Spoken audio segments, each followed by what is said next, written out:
No to Pax Silica. Pigilan natin, tutulan natin ang pagtatayo ng Pax Silica dito sa Pilipinas. Nangangailangan ng libu-libong ektaryang lupain upang maitayo ito. At bago makapag-operate ang Pax Silica, kailangan niya ng natural resources na maaaring ikasira ng ating kalikasan.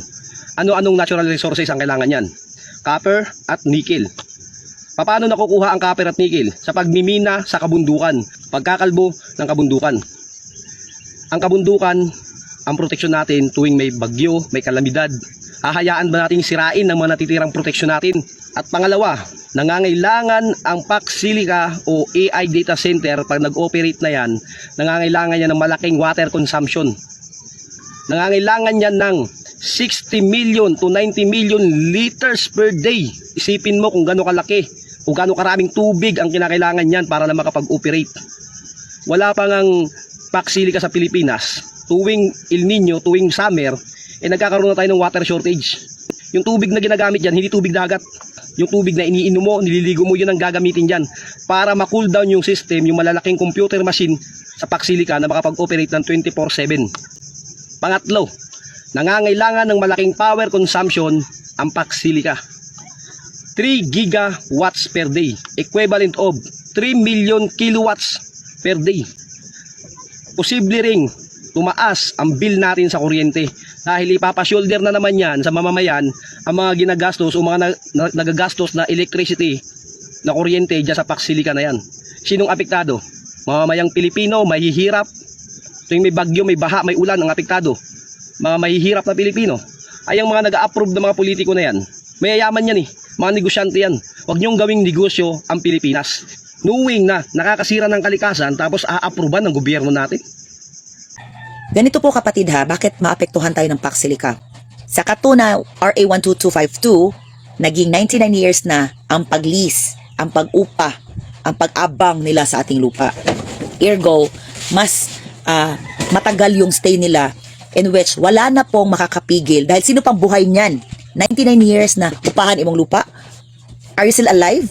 No? Para palayasin sila? Siyempre, sila na may-ari niyan. Hindi ko masyadong ma-explain, no? Kasi hindi man ako expert talaga pagdating diyan sa mga fossil fuels. Hindi ko pinag-aralan yan ng grabe. Pagkontra sa administration, natural puro kontrang haka-haka rin ang gagawin. Ano ba ang Pax Silica? Ang Pax Silica ay isang alyansa na pinangunahan ng United States na naglalayong palakasin ang pandaigdigang supply chain ng mga advanced na teknolohiya tulad ng semiconductors at artificial intelligence, AI. Sa Pilipinas, ito ay nakapaloob sa Luzon Economic Corridor kung saan itatayo ang isang malaking innovation at manufacturing hub sa New Clark City upang lumikha ng mga bagong trabaho at pamumuhunan, na ang mga detalye at layunin ay, ang Pilipinas ang isa sa mga napiling bansa sa proyektong ito dahil sa potensyal nito sa paggawa at pag-assemble ng mga electronics. Ayon sa pamahalaan, layunin nitong iposisyon ang bansa bilang mahalagang bahagi ng global AI value chain. Bawasan ang pagdepende ng US sa mga bansang tulad ng China para sa mga kritikal na teknolohiya, hikayatin ang mga dayuhang korporasyon na magtayo ng pasilidad sa Pilipinas, na maaaring magdulot ng mas maraming trabaho para sa mga Pilipino. Ang katotohanan, marami namang industriya na may mga masamang apekto sa kalikasan at lahat namang ito ay nasosolusyonan, o ito pa kayang napakalaking kumpanya.